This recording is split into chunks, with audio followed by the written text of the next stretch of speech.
Suresh VS. Welcome back to my channel. We are going to start a new poem. The title of the poem is An Elementary School Classroom in a Slum. An Elementary School Classroom in a Slum, written by Stephen Spender. He was born in 1909 and died in 1995. You see, he is an English poet as well as an essayist. See, it's a very beautiful poem, okay? A very meaningful poem written by him. So when we go to the poem, you have to understand that we must know the content proper. So I will be giving you the line by line explanation. Just going outside the poem will not give us the proper meaning, as well as we will not get the proper concept about the poem. So you can answer the questions if it is asked from any part of the poem. So in all the videos you can see that I have given the line by line explanation so that the students can answer from anywhere without going for a riot by hearting the question answers. Okay? So rather than knowing the summary, you must understand the things properly. See, this poem is about the children living in slum areas. The children studying in an elementary school. You know that the elementary school where the primary education is given. You are well familiar with the word slum. In every outer side of the cities, outskirts of the cities, you can see slum areas. There are people living small huts without proper hygiene or without proper health facilities, and also they mostly live in poverty in huts. Okay. So such an area, you can see some schools also. So here the poet is talking about such students studying in a slum school, and there they faces many problems. The poet does not mention about the school of a particular country. Why didn't he mention it? I think you can see such schools in all around the world. Okay. Now let us go through the poem first.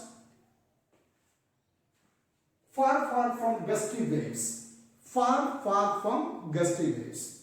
Far, far. Here a poetic device is used here, that is repetition.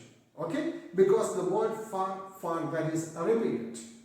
So it shows that it is far away in a long distance, in order to show that the word was, yes, the words has been repeated.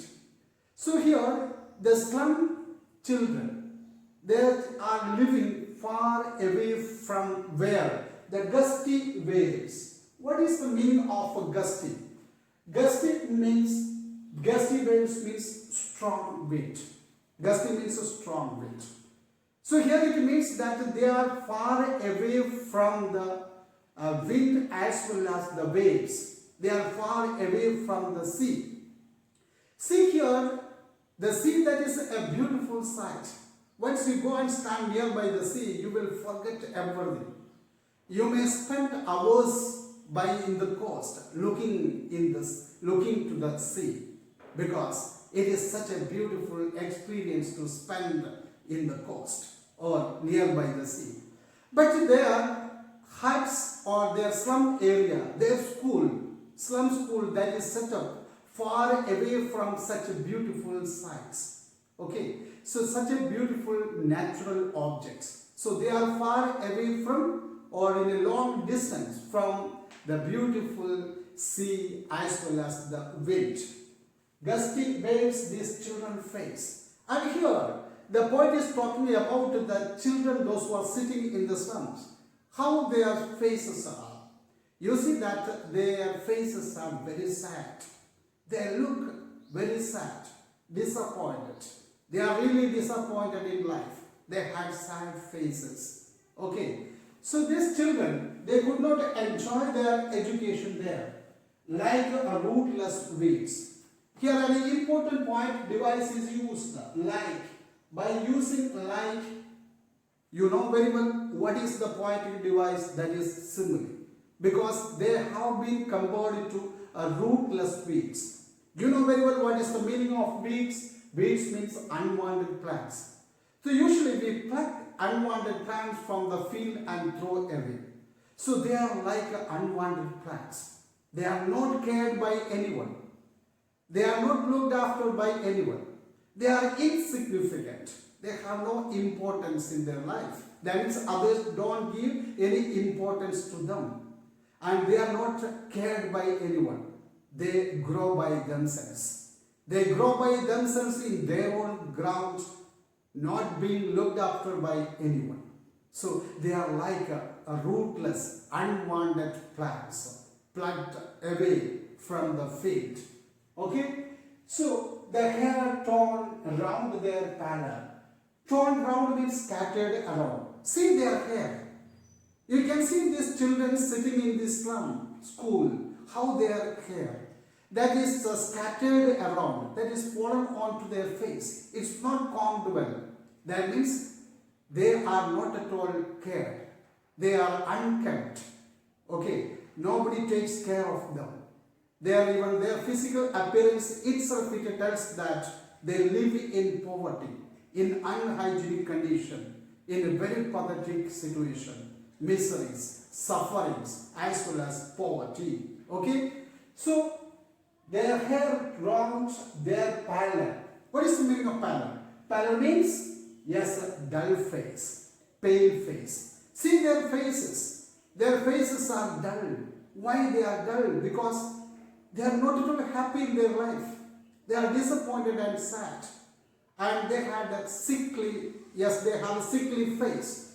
So on their sickly face you can see the scattered around hair that is fallen on their face. Okay? So their pallor, the tall girl with her veiled down head. In such a school, the poet is talking about a girl, a tall girl sitting in that slum school. And you see that she is very tall. At the same time, how does she sit? She is sitting, keeping her head on the, yes, looking at the ground with the head down, weighed down head. That means bent down head. She is keeping her head down. Why? Because she has to suffer a lot in her life. Okay, she has to face a lot of hardships in her life. She is facing, every day she is facing a lot of hardships. She is doing a lot of hard works in her life. Okay, so all these miseries, all these hardships, all these sufferings that keep her head down. Usually the question comes from this section. Okay, so it causes for her to keep her head down. And you can see there sitting a tall girl with a head down. The peppered seeming boy. The peppered seeming boy. You see that this is a metaphor used by the poet. It's a metaphor. There sits another boy, pepper seeming. Pepper seeming means very thin. Okay? Pepper seeming means very thin boy. He looks like a pepper. Okay? A pepper thin boy, that is very lean, very thin boy. He sits there. Another boy sits there with a rat's eyes. Here you can see with a rat's eyes. He has got the eyes like that of rats. Here the rat's eye, that is a metaphor. That means his eyes that has been compared to the eyes of rats. Why? Because it is bulged out. It's projected out. One meaning. And another reason is that he is always searching for food like rats. You know that rats, they are always searching for food. And also very curious and scared, frightened. So this boy, this pepper thin boy, he is very much scared, frightened and curious, and also searching for food because he is living in poverty. And that's why he looks very thin or very lean. The stunted, unlucky hairs. The stunted means not fully grown. You see, this boy is not fully grown. He is undernourished. Why? Because he was not getting, yes, nutritious food. The lack of nutritious food, yes, prevent his growth. So this boy, you can see that he is stunted, that is not grown properly or fully. and he is an unlucky heir. You know heir? Heir means successor. He is the successor of whom? He is an unlucky successor of twisted bonds, yes, residing a father's now disease. You see that he is the successor of his father. What did he succeed from his father? Usually we get or inherit a father's property, okay, or father's belongings. Here he got as a property the disease of his father. What disease it was? The bond disease. That is twisted bonds. That is bending of bonds. So he had inherited his father's disease, that is twisted bonds. Okay? And residing a father's nagged disease. Nagged means complex. Very difficult to understand as well as a very complex disease. So he has inherited from his father what? The complex disease. Okay? The complex or the very dangerous disease of his father, that is the twisting of the bonds. And what is he doing? And he is reciting his lessons from the desk. He is sitting there nearby the desk and reciting, or we can say that he is telling very loudly the lessons. Okay, and he is reciting the lesson sitting nearby his desk. He has got only one thing from his father, that is his father's disease. Then another at the back of the dim class, one unnoted. Unnoted means not noticed. That is unnoticed. So just to backside of that boy, in the dim light, that means the proper light is not there. The proper light is not there means in the faint light. It shows the classroom how it is. It's a gloomy classroom. There is no proper light, no proper ventilation. In such a place without noticed by anyone, in such a classroom without noticed by anyone, there sits a boy, and a very sweet and young boy. He is very sweet as well as a young boy, and his eyes live in a dream. But unlike other students, his eyes are live, and he is seeing some dream. He is in a dream world. At least he has some hope. He is different from other students. Why? Because at least he has some dream in his life. And he is living dream of squirrel's game. What is he doing? He is looking outside. His concentration is not in the class. It is outside. And he is looking the squirrel's game. The squirrels, you know that, they are very active. And the children, they wanted to be active like the squirrels. He wanted to go out and play like the squirrels, live like the squirrels. He wants the freedom of movement. Okay? And where is his eyes? In tree room. In tree room means in the hollow of the trees. In the hollow of the trees, it is filled with the mysteries, fun and excitement. And he dreams about that.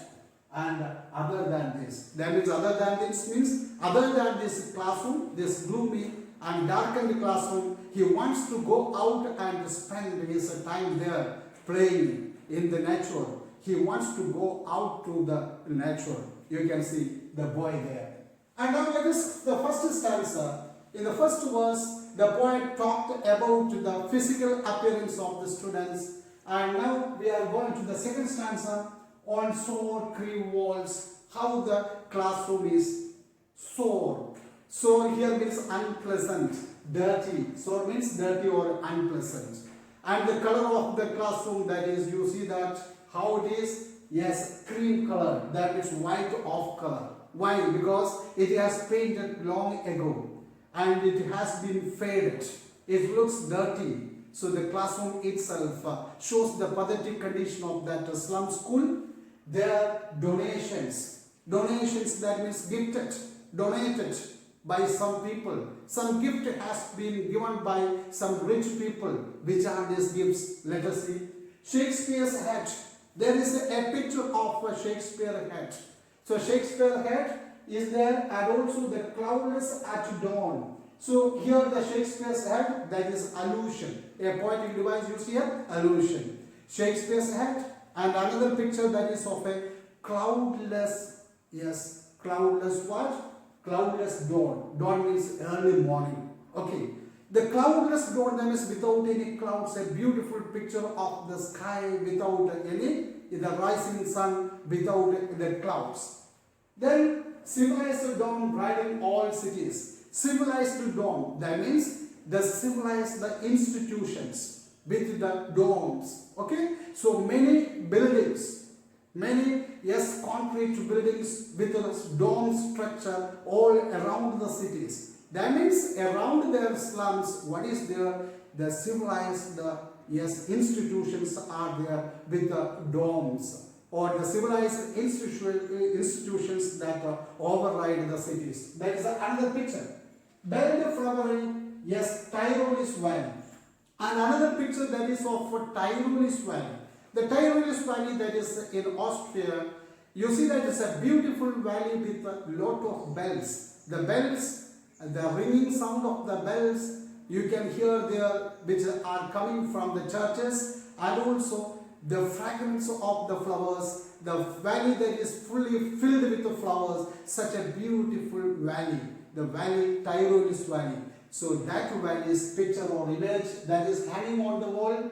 Then open-handed map, and another one, there is an open-handed map, a map that has been drawn by the powerful people. Okay, and this map, awarding the world its world. Here two words you can see, awarding the world its world.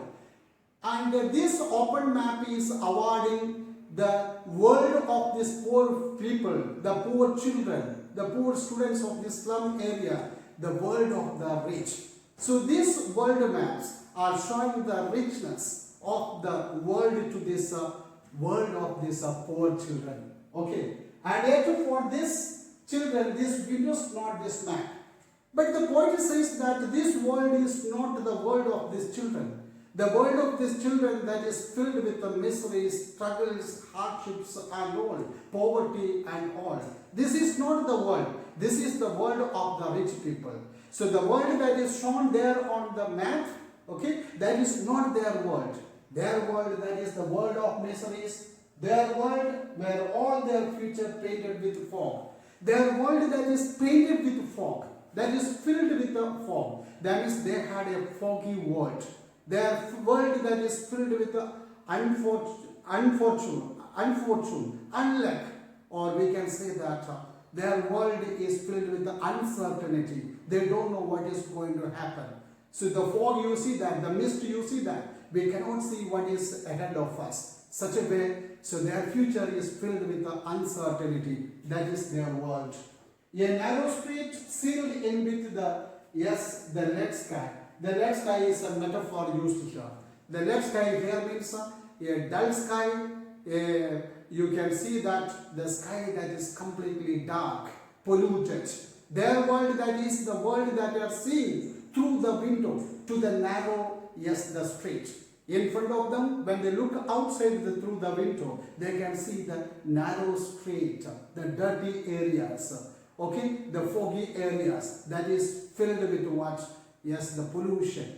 And they can see, instead of the blue beautiful sky, they are able to see only, the polluted and dull sky. That is their world. Sealed is closed, far, far from rivers. And you see that these children are far, far away from the beautiful objects of the nature, like the rivers. Then caves. The caves is large piece of land that sticks out into the sea. Large piece of land that is stuck out into the sea. That's a beautiful sight.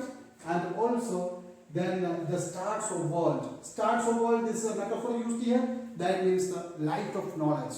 These children, they are away from the beautiful mountains. Covered with the snow, the sea waves, as well as the rivers, and again the light of knowledge. They don't get it. Their world that is filled with the mist or the fog. Dear students, I hope all of you understood this two stanzas, and we will be discussing the other two stanzas in the next video. So please like and subscribe my channel. Thank you very much.